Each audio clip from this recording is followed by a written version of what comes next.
कल से ही आप लोगों के घरों में ब्राह्मणों का जीवना आपके द्वारा प्रारंभ हो गया होगा, जिमाना। एक चीज़ आप लोग नोट कर लीजिए, अग्नि पुराण में से बता रहा हूँ, गलती से भी ये गलती मत कर देना। कौन सी गलती महाराज? गलती से भी ये गलती मत कर देना, ब्राह्मण के उस भोजन में दो चीज़ें मत रखना। मुझे पता है बहुत से लोग तो ब्रह्म भोज ही नहीं कराते हैं, और जो लोग शहरों में रहते हैं वो इस बात का निर्णय कर पाने में बड़े मुश्किल होते हैं कि हम क्या करें, हम कैसे करें। वो निर्णय भी नहीं कर पाते, सही से डिसीजन भी नहीं ले पाते। जो दो चीज़ें हैं, अगर आपने ये गलती की तो इसका दुष्परिणाम आपको झेलना पड़ेगा। और शहरों में छोड़ दीजिए, आजकल तो गांव में भी इन चीज़ों का ध्यान नहीं रखते। श्राद्ध पक्ष में ब्राह्मण के भोजन में दो चीज़ें नहीं होनी चाहिए। पहली, जिसे हम लोग हमारे ब्रज में उसे काशी फल कहते हैं। आपने ध्यान दिया होगा, जब कोई बहुत बड़े यज्ञ होते हैं तो बलि जब देनी होती है तो उसी के ऊपर उसकी आकृति बनाते हैं, वो काशी फल। मुझे नहीं पता और आपको क्या बोलते हैं, आप क्या बोलते हैं उसको? बहुत गोल सा होता है। हाँ, जिससे पेठा बनता है। जिससे पेठा बनता है, ध्यान से सुने, उसे पेठा भी कहते हैं, फल बोलते हैं हमारे यहाँ, और उससे पेठा बनता है। अगर ब्राह्मण के भोजन में, श्राद्ध पक्ष के भोजन में अगर हमने वो काशी फल की सब्जी बना दी तो पितृ घर से 1.5 किलोमीटर दूर से ही पहले भाग जाते हैं, आते नहीं, और क्रुद्ध होकर श्राप देकर जाते हैं। जो पितृपक्ष में, श्राद्ध पक्ष में हम ये भोजन इत्यादि करते हैं कि जिससे हमारे पितृ प्रसन्न हो, किया था कार्य इसके लिए, लेकिन अनजाने में अपराध कर बैठे, और उस अपराध का दुष्परिणाम ये हुआ कि वो आशीर्वाद देने की बजाय और बद्दुआ दे के चले गए। इसीलिए कल मेरे को भूमिका बनानी थी, बहुत समय था, लग भी गया था, समय लग गया, बता नहीं पाया। तो मुझे लगा कि कैसे भी आज की कथा शीघ्र प्रारंभ हो, और सबसे पहले मैं आपको ये गलती करने से रोकूं कि ये अगर बना भी ली हो तो हटा देना, ब्राह्मण के आगे मत परोसना। और जो लोग अभी सुन रहे हैं, जिनके घर में आज ब्राह्मण भोजन होने वाला है, एक और चीज सुन लीजिए। वह दूसरी चीज क्या है महाराज? इस अपराध से भी बचना है। भैंस के दूध से खीर नहीं बननी चाहिए। भैंस के दूध से ब्राह्मण भोजन के लिए खीर कम से कम श्राद्ध पक्ष में नहीं बननी चाहिए। प्रश्न उठता है क्यों? प्रश्न उठता है क्यों?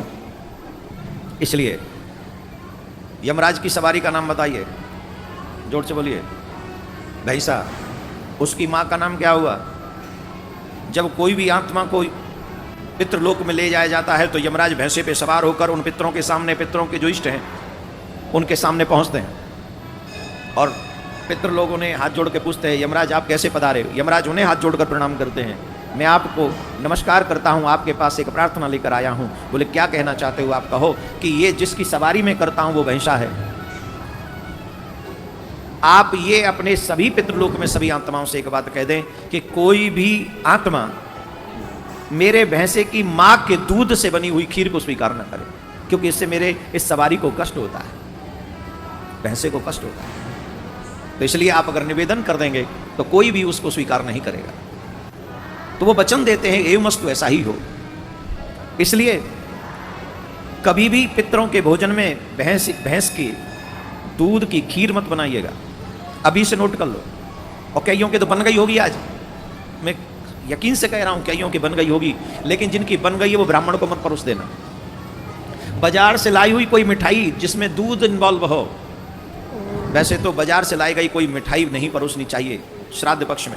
अपने पितरों के भोजन में क्या करें? बोले अपने ही घर में बनाओ, चाहे हलवा ही बना लो। कई मिठाइयाँ माता बनाना जानती हैं अपने हाथ से, हलवा तो कोई भी बना लेगा, उस हलवा में दूध का प्रयोग नहीं होता है। अगर दूध की भी कोई मिठाई बनानी है या खीर भी बनानी है तो आपको विश्वास होना चाहिए कि वो गाय के दूध के ही है। शहरों में आप लोग दूध मंगाते हैं, कौन ले आए, कैसे ले आए नहीं पता।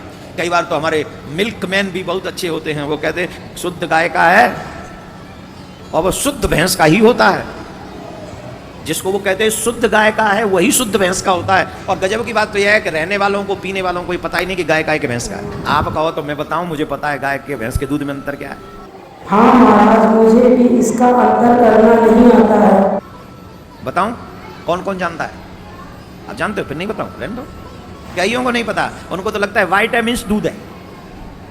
भैंस का जो दूध होता है वो गाढ़ा होता है, बहुत गाढ़ा। आप उस उंगली डुबाएंगे, बहुत देर तक आपकी उंगली से चिपका रहेगा, गाढ़ा होता है। और गाय का जो दूध होता है वो गाढ़ा नहीं होता है, थोड़ी देर लगाओ उंगली एकदम साफ हो जाएगी। ऐसा ही होता है ना। किस किस के घर में गाय है? गाय रखा करो।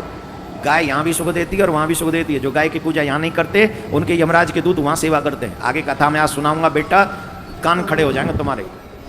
आज सुनो तुम कथा। तो खैर मैं आप सबको ये बता रहा था कि आप लोग सभी न तो भैंस के दूध की खीर ब्राह्मणों को परोसें, बाजार की लाई हुई मिठाई ब्राह्मणों को न परोसें, काशी फल की सब्जी जिसे पेठा कहते हैं वो न ब्राह्मणों को परोसें। महाराज और क्या क्या चीजें ब्राह्मणों को नहीं खिलानी चाहिए? सीधा जो नमक होता है वो नमक न दे उन्हें, अचार न दे उन्हें। समझ लीजिए, ब्राह्मण के भोजन में अचार मत दीजिए, मिर्च मत दीजिए, नमक मत दीजिए अलग से। जो सब्जियों में बन गई वही दे दीजिए बस। और कई ब्राह्मण देवता, हे ब्राह्मण देवताओं आपके हाथ जोड़ूं, श्राद्ध पक्ष में जीभ पे कंट्रोल करके भजन बढ़ा के चकाचक जजमानों का और सभी का कल्याण करने के लिए प्रार्थना करो। जीव तो बहुत चलेगी और भी बहुत दिन चलेगी, लेकिन अलग से नमक मांगना, अलग से मिर्च मांगना, अचार मांगना, ये पितरों को दुख देना।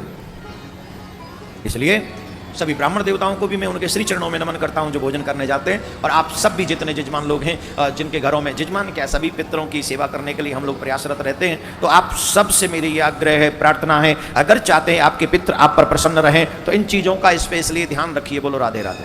राधे राधे। देखो धीरे बोल रहे हो आप, राधे आप धीरे बोल रहे हो, मेरा मूड ऑफ हो जाएगा।